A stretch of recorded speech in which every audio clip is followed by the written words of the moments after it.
Good morning. Good morning. I'm excited to welcome everyone to the 29th Clubhouse Annual Conference. And it's very special that we're all here together because it's been a while since we've been in the same place. So some of you are new to the Clubhouse. Some of you are familiar faces and may have seen me virtually in a Zoom box at previous annual conferences, but my name is Amon Milner, and I came from Boston, Massachusetts to be here, where I currently serve as the chair of the board of directors for the Clubhouse Network.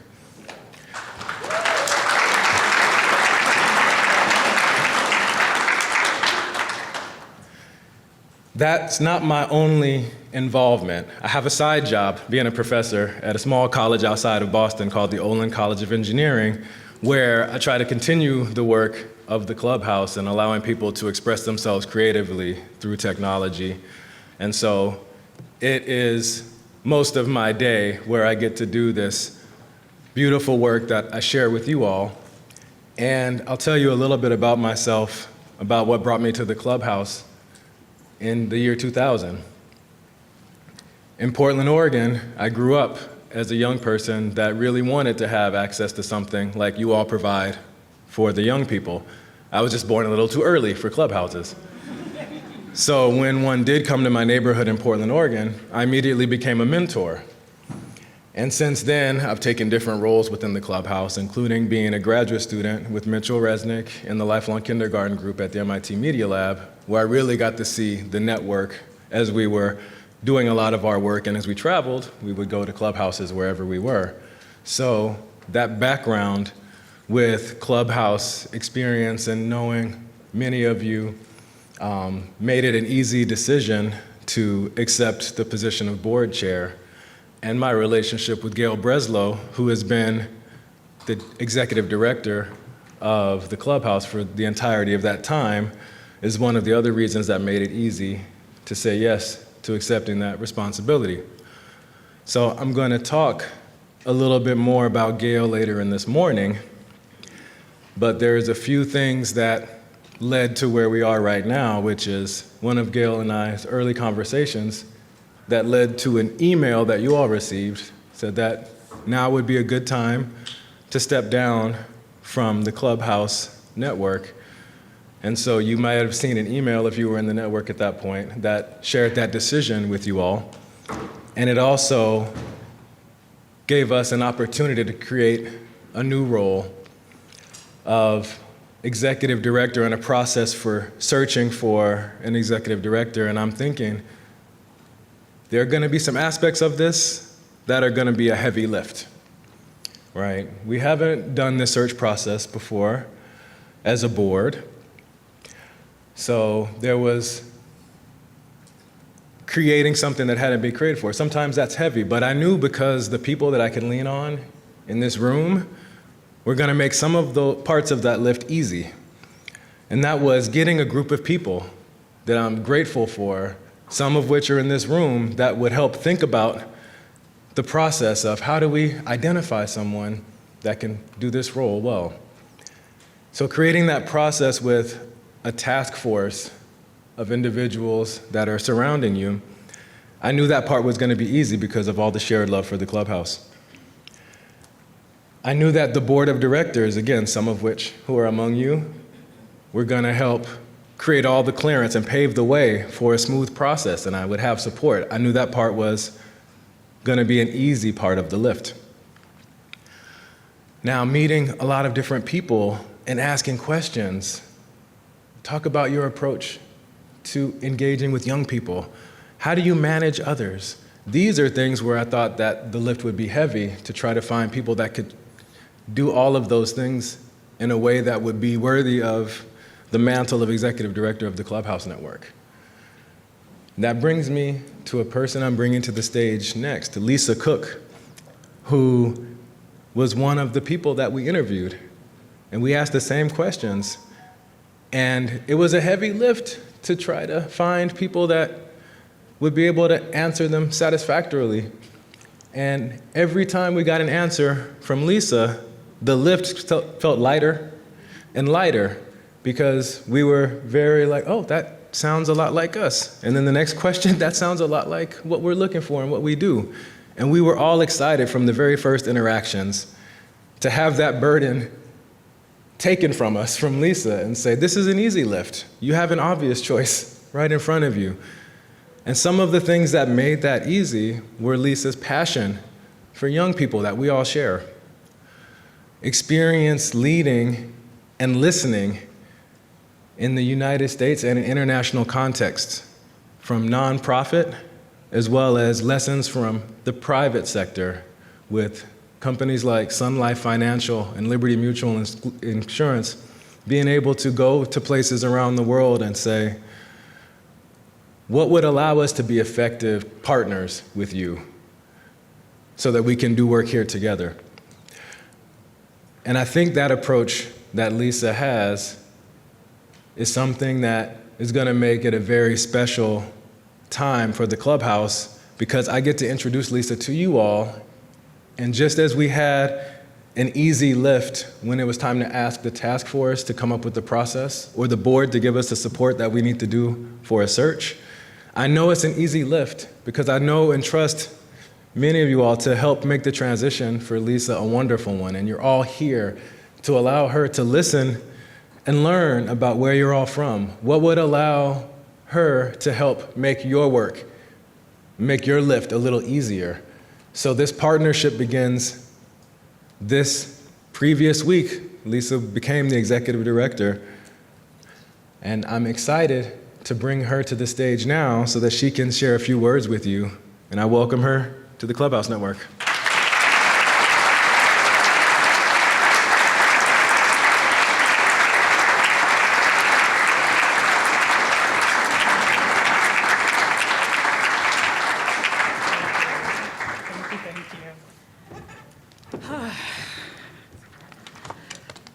A moment in time. So first, good morning. Good morning, good morning to all of you. Amon, thank you for that amazing introduction. I am honored and humbled, and I will have to set the tone of every time you see me approach the mic. I am a Southern Baptist minister's daughter, so sit back. I might take a text. No, just kidding. Just kidding. I have 5 minutes, so someone show me the cane and pull me off.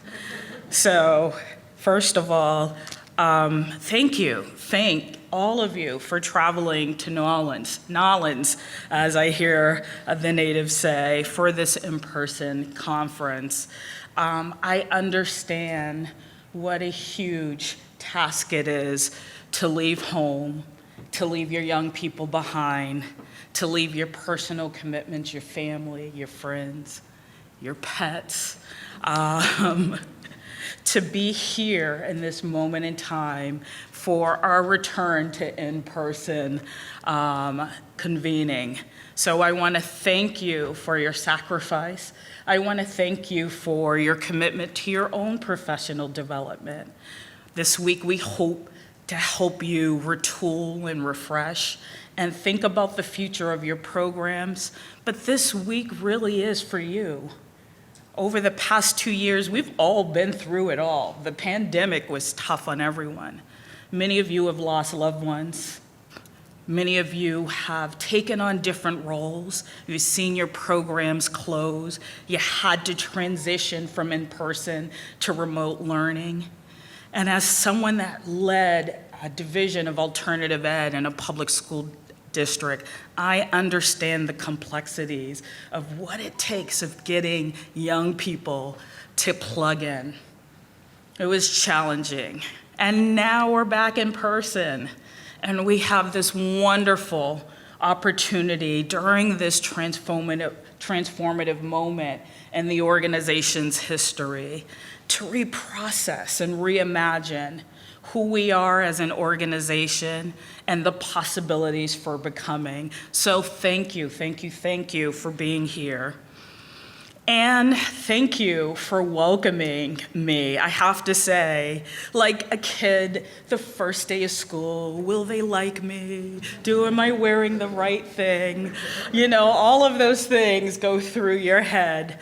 But last night and yesterday during the reception, as I was meeting all of you, I have to say, it was a little like homecoming week. So I had members of the Divine Nine in one corner, and I'm a sorority girl, so, and just, you could see the relationships, old and new. So it was warm. Thank you. I was warmed, and I felt truly welcomed. And when I woke up this morning, I knew that I made the right decision about the destiny of my career. So thank you. Thank you, Amon, and the leadership and hiring team and the board of directors for entrusting your jewel to me to move it forward into the future. I appreciate you and I thank you. So I have an ask of all of you. This is day 5 for me, so no high expectations. I'm still trying to put my arms around who we are and the work that you do and the uniqueness of your sites and your young people and the innovations that you hope to birth in the future. And so as we go through the week, I'll be doing a lot of listening and learning from you. This is your opportunity to coach and mentor me. I want to hear your stories. I want to hear about the young people you serve. I want to hear about your challenges so that I have a better understanding as together we start to look at our foundation and move forward as a collective unit. Well, one thing I learned last night, there's such diversity in this room. There's a lot of folks with a lot of experience about the network and what it means to be a part of this organization. But I also met a lot of first-time members to this community. And so I ask you to mentor us, to pour into us this week, to share your stories. And for the new people, seek out those seasoned saints. We're in the land of the saints, right? And I think they won last night. But reach out to people and make sure that this morning is the last time you're sitting with your home team. Find other program sites and other staff, and especially the new people to the network. Bring them into the fold. You have so much information to share. They need you, I need you, and as a collective, that is the way to harness the power of the network to move us forward. So, in closing, I'm not gonna be before you long. We're gonna move on with this day. I actually want to acknowledge Gail. And I thank you for passing the baton and trusting me with it.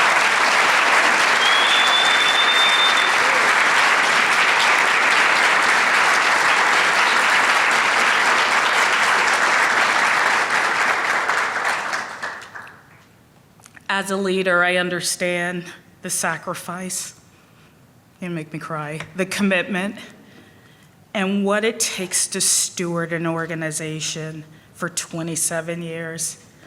That is not lost on me. And I promise you I'll take care of you, baby.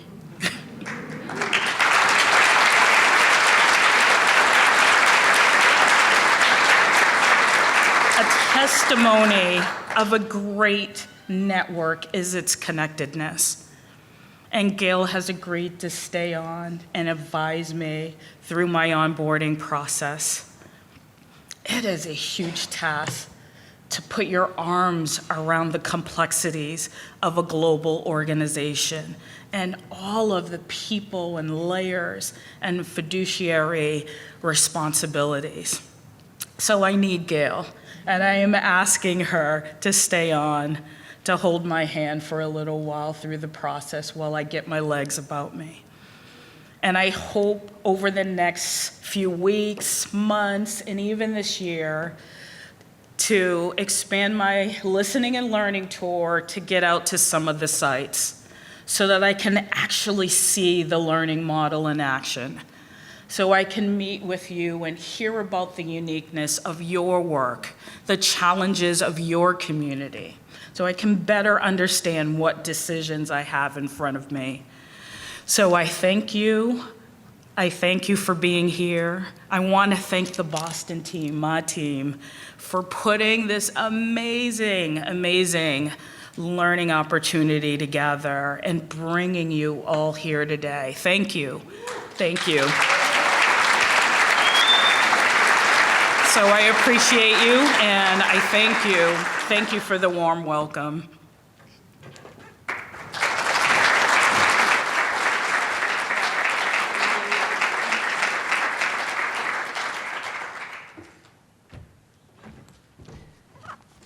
Good morning. You aren't quite rid of me yet, so thank you, Lisa, for your words of inspiration. And I think we can all agree that what Amon said earlier about Lisa being the right person for the job for this moment couldn't be more true. So welcome to you, Lisa. As I've had the opportunity to get to know you over the past few months, I know that you will that you have tremendous respect for the legacy and the history of the Clubhouse Network and this community, and you will work fiercely to protect and respect that. And at the same time, you'll bring a fresh perspective and your own lived personal and professional experience, and you'll draw on the strength of this community gathered here to continue to work to effect positive change in all of the communities that we serve and more in the months and years to come. So welcome, welcome, welcome.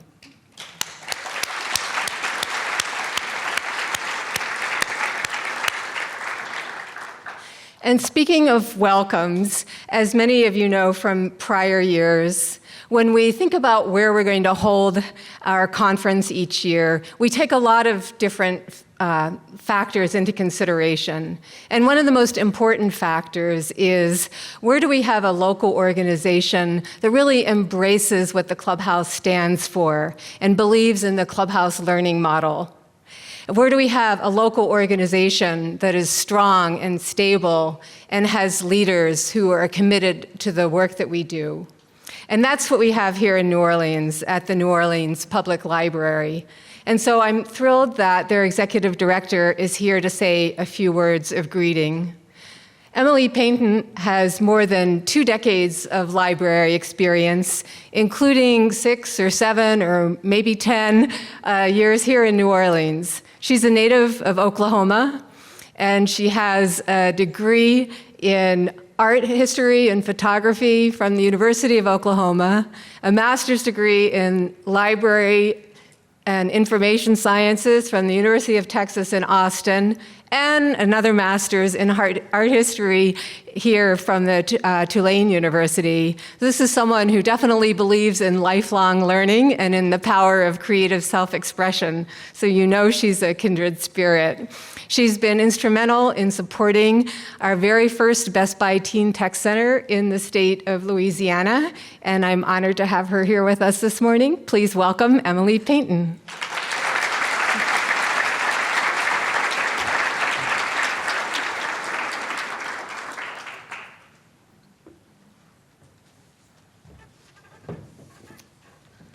So as the city librarian of New Orleans and the executive director of the public library system, it is my sincere pleasure to welcome the Clubhouse Network to our city. New Orleans is truly a special place that celebrates and embraces diversity, and I hope your stay here is full of culture, friendship, and some really delicious food. New Orleans Public Library has been a Clubhouse member since 2019, and the impacts have been undeniable. We first opened our clubhouse 4 years ago, and it didn't take long to see how much it meant to our young patrons to have a space that catered specifically to their interests and needs. We are one of only a handful of clubhouses located inside of a library. We believe this partnership has vastly improved our ability to serve our city's youth. Being housed in a public library positions our clubhouse to reach people in a unique way.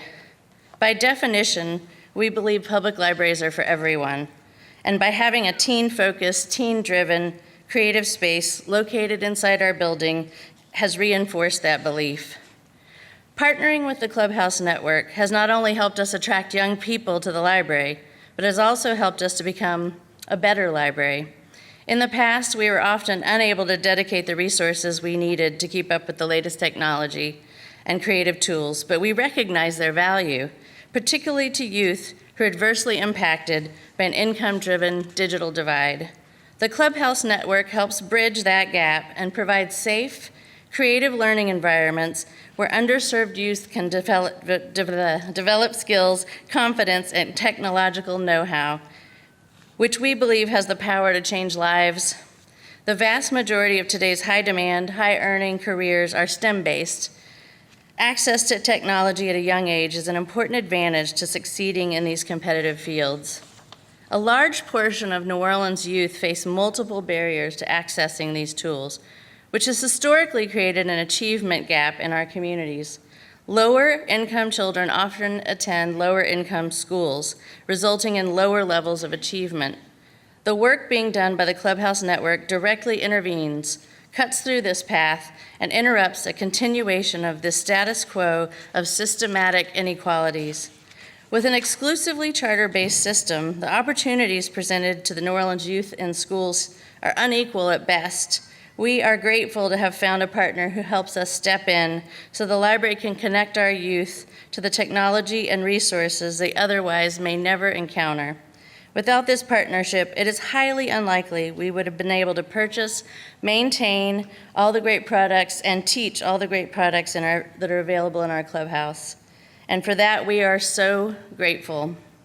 As a public library, it is our duty to serve the public through free access to tools, products, and information.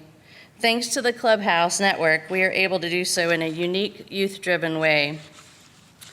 Librarians are the last people to tell you that analog has no value in today's world. But we also know how vital learning, accessing, and understanding technology is. Without the Clubhouse Network, our ability to connect people with technology would be far less, and our youth would not have access to the leg up that these resources provide. Additionally, being part of the Clubhouse has connected us and our young patrons to the world by opening a door to the global community. With more than 20 countries represented, it is no exaggeration to say that the world is in this room right now. And so, on behalf of the New Orleans Public Library, we thank the Clubhouse Network for connecting us all and working relentlessly to level the playing field for all youth, encouraging creativity, responsibility, and confidence. Thank you and welcome to New Orleans. It is an honor to have you all here, and we cannot wait to see what comes of this partnership for many years to come. Thank you.